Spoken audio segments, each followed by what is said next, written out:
First one నిశ్చల జడత్వం. నిశ్చల జడత్వం. Yes రెండు గమన జడత్వం. గమన జడత్వం. Yes మూడు దిశా జడత్వం. దిశా జడత్వం.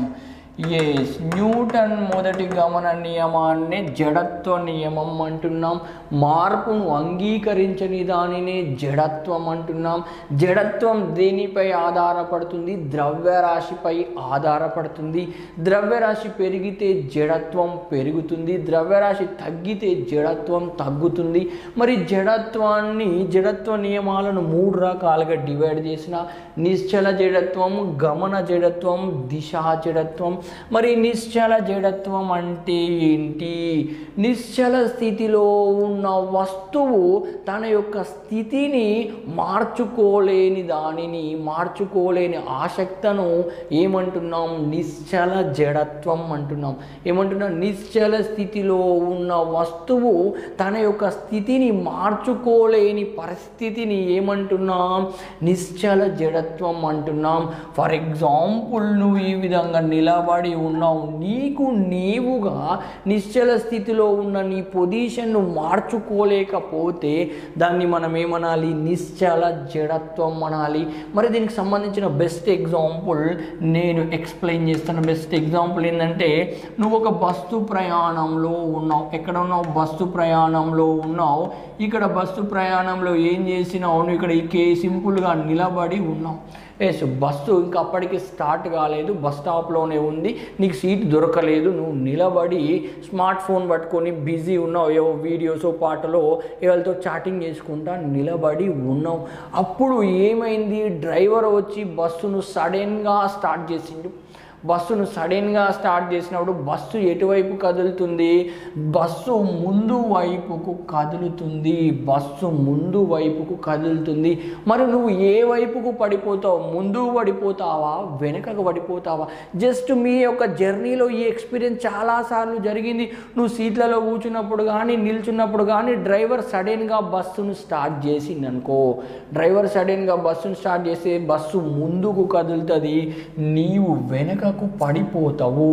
ఎందుకు నువ్వు వెనకకు పడిపోతావు? ఇట్లా ఉన్నవాడి సడన్గా ఇట్లా అయిపోతావు. ఎందుకు వెనకకు పడిపోతావు? అప్పటి వరకు నీ శరీరం ఏ స్థితిలో ఉంది? అప్పటి వరకు నీ శరీరం నిశ్చల స్థితిలో ఉంది. కానీ బస్సు సడన్గా గమనంలోకి వచ్చేసరికి నీ బాడీ ఏం చేసింది? నిశ్చల స్థితిలో నుంచి గమనంలోకి రావడానికి యాక్సెప్ట్ చేసిందా? యాక్సెప్ట్ చేయలే. మార్పును అంగీకరించలేకపోయింది. నిశ్చల స్థితిలో నుంచి గమనంలోకి రావడం కోసం మార్పును అంగీకరించలేకపోయింది. అందువల్ల ఏమైపోయావు? నువ్వు వెనకకు పడిపోయావు. ఇలాంటి సిచ్యువేషన్ దేనికి ఎగ్జాంపుల్? నిశ్చల జడత్వానికి ఎగ్జాంపుల్. ఎగ్జామినేషన్లో క్వశ్చన్ డైరెక్ట్గా అడగవచ్చు.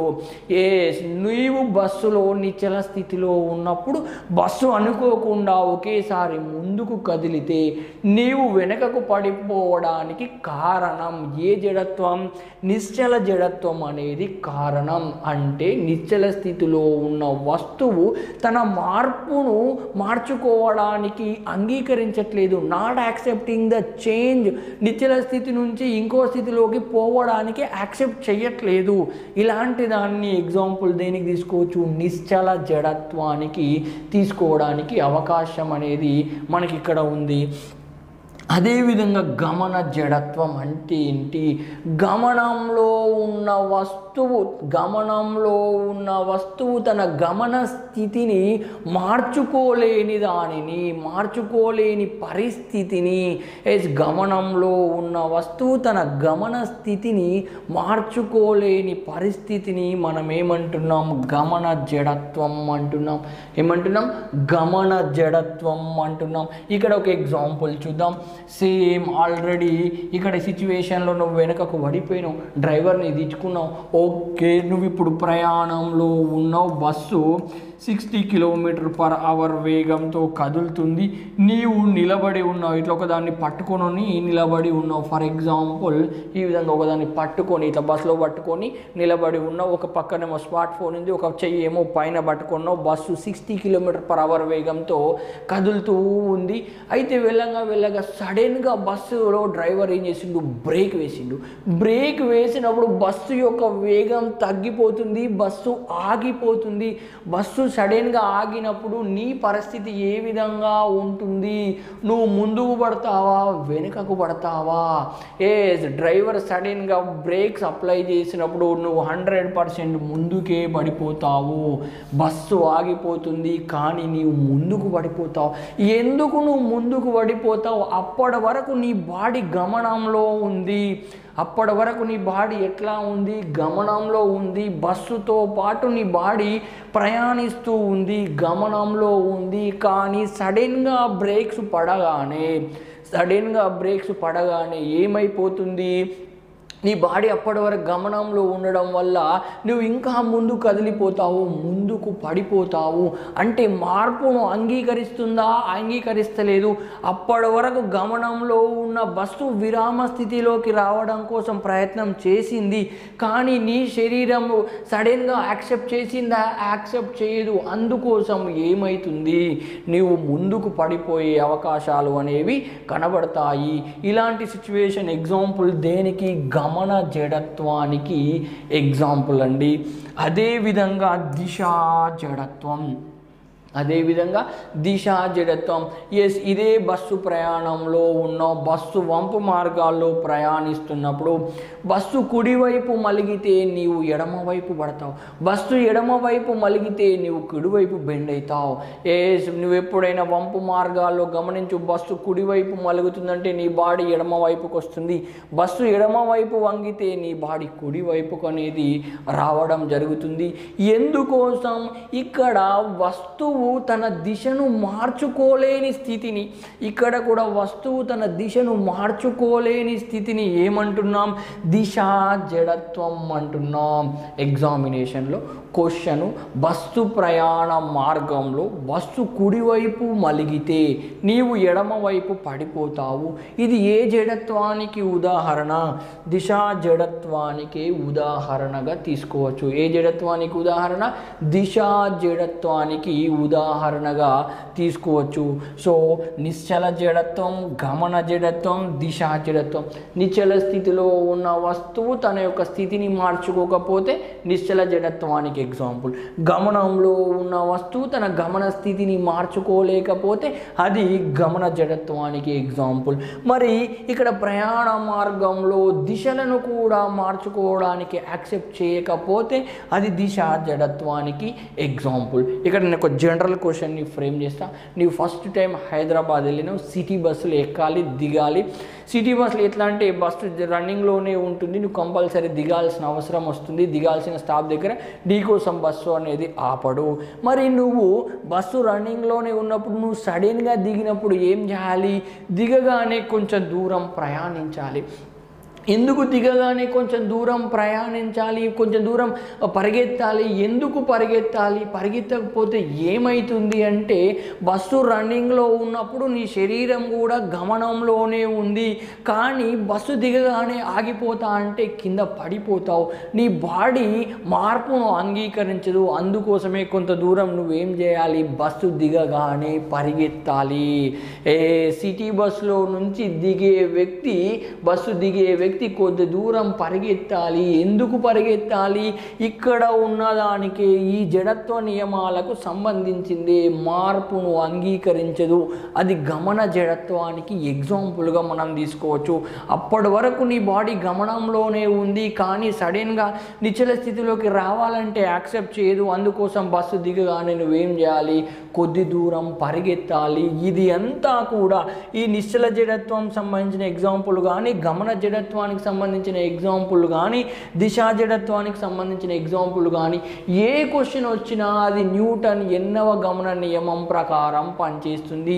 న్యూటన్ మొదటి గమన నియమం ప్రకారమే పనిచేస్తుంది. ఇండైరెక్ట్గా నీ క్వశ్చన్ నిశ్చల జడత్వం మీద పడని, గమన జడత్వం మీద పడని, దిశా జడత్వం మీద పడని దేనిపైన క్వశ్చన్ పడ్డా మనం దేనిగా కన్సిడరేషన్ చేయాలి? న్యూటన్ మొదటి గమన నియమంగానే కన్సిడరేషన్ అనేది చేయాల్సిన అవసరం అనేది మనకి ఇక్కడ క్లియర్గా ఉంది.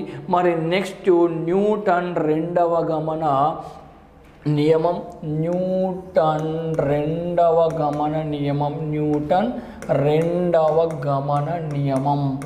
ఎస్, మరి న్యూటన్ రెండవ గమన నియమం ఏం తెలుపుతుంది? న్యూటన్ రెండవ గమన నియమం దేని గురించి ఎక్స్ప్లెయిన్ చేస్తుంది? ఇక్కడ ఏం చెప్తానంటే బాహ్య బలం ప్రయోగం జరిగినప్పుడు, బాహ్య బల ప్రయోగం వస్తువుపై జరిగినప్పుడు ఎలాంటి మార్పు జరుగుతుందో తెలిపేదే రెండవ గమన నియమం. బాహ్య బల ప్రయోగం వల్ల, బాహ్య బల ప్రయోగం వల్ల వస్తువు స్థితిలో జరిగే మార్పును తెలిపేదే న్యూటన్ రెండవ గమన నియమం. ఏమంటున్నా నేను? బాహ్య బల ప్రయోగం వల్ల వస్తువు స్థితిలో జరిగే మార్పును తెలిపేదే రెండవ గమన నియమం.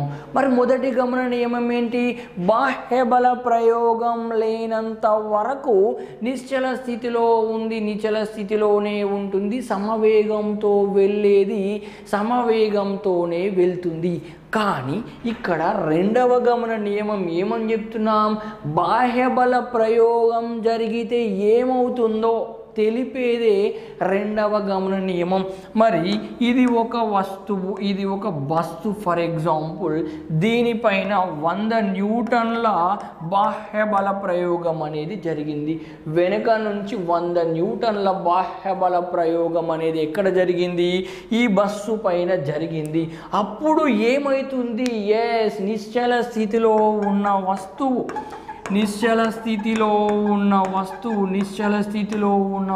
ఎక్కడికి వస్తుంది? గమనంలోకి వస్తుంది. ఎప్పుడైతే బాహ్య బల ప్రయోగం జరుగుతుందో నిశ్చల స్థితిలో ఉన్నది గమనంలోకి వస్తుంది. ఏ నియమం ప్రకారం? న్యూటన్ రెండవ గమన నియమం ప్రకారం. ఫర్ ఎగ్జాంపుల్ ఇంకొక బస్సు అనేది ఉంది. ఈ బస్సు అనేది సమవేగంలో ఉంది. ఏ వేగంలో ఉంది? ఈ బస్సు అనేది సమవేగంలో ఉంది. ఈ బస్సు సమవేగంలో ఉంది, రైట్. ఈ సమవేగంలో ఉన్నదానిపైన 50 న్యూటన్ల బాహ్య బలాన్ని నేను ప్రయోగించిన. బయట నుంచి ఎన్ని న్యూటన్ల బలాన్ని ప్రయోగించిన? 50 న్యూటన్ల బలాన్ని నేను వెనుక వైపు నుంచి ప్రయోగించిన. అప్పుడు ఏమవుతుంది?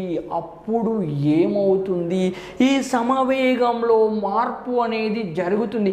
ఆల్రెడీ బస్సులో ఇంజనే కాకుండా నేను అడిషనల్గా 50 న్యూటన్ల బలాన్ని బయట నుంచి ప్రయోగించిన.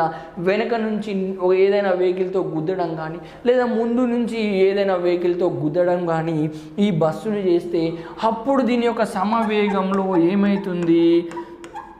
మార్పు అనేది జరుగుతుంది. అప్పుడు దీని యొక్క సమవేగంలో కంపల్సరీగా ఏం జరుగుతుంది? మార్పు అనేది జరుగుతుంది. ఎస్, మేబీ నిశ్చల స్థితి నుంచి గమనంలోకి రావచ్చు, లేదా సమవేగంలో మార్పు అనేది జరగడానికి అవకాశాలు అనేవి ఉంటాయి.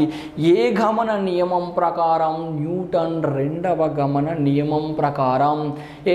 ఎప్పుడైతే మనం ఒక వస్తువు పైన బాహ్య బలాన్ని ప్రయోగిస్తే దాని యొక్క స్థితిలో కానీ స్థానంలో కానీ ఎలాంటి మార్పులు జరుగుతాయో అవన్నింటి గురించి కూడా ఏ గమన నియమం తెలుపుతుంది? మన రెండవ గమన నియమం అనేది తెలుపుతుంది. మరి రెండవ గమన నియమం ప్రకారం మనకు ఒక పాపులర్ ఈక్వేషన్ అనేది ఉంది, F that is equal to MA.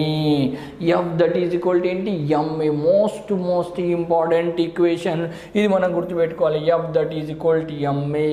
F అంటే ఏంటి? ఫోర్స్, బలం.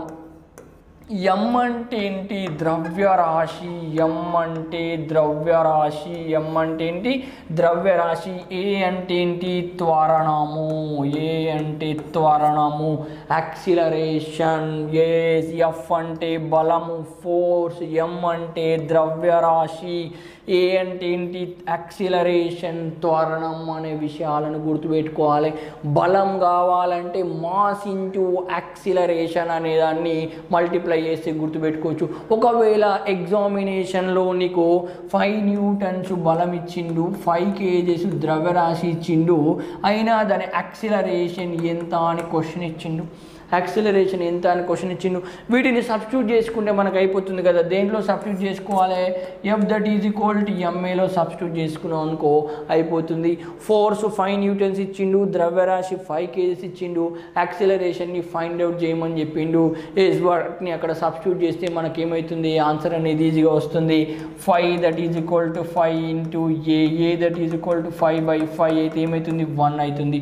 1 మీటర్ పర్ సెకండ్ స్క్వేర్. మనం ఇక్కడ త్వరణం యాక్సిలరేషన్ని మనం తీసుకోవచ్చు 1 మీటర్ పర్ సెకండ్ స్క్వేర్గా తీసుకోవడానికి అవకాశం అనేది ఉంది. అంటే సింపుల్ క్వశ్చన్స్, మ్యాథమెటికల్ ప్రాబ్లమ్స్ కూడా ఒక్కొక్కసారి సెంట్రల్ గవర్నమెంట్ జాబ్లో స్పెషల్గా అడగడం అనేది జరుగుతుంది. ఆ విషయాన్ని కూడా మనం గుర్తుపెట్టుకోవాలి. న్యూటన్ రెండవ గమన నియమం ప్రకారం మనకు మోస్ట్ పాపులర్ ఈక్వేషన్ ఏంటి? ఫార్ములా ఏంటి? F that is equal to MA. Force is equal to ద్రవ్యరాశి ఇంటూ త్వరణము. ఇదంతా కూడా న్యూటన్ రెండవ గమన నియమము.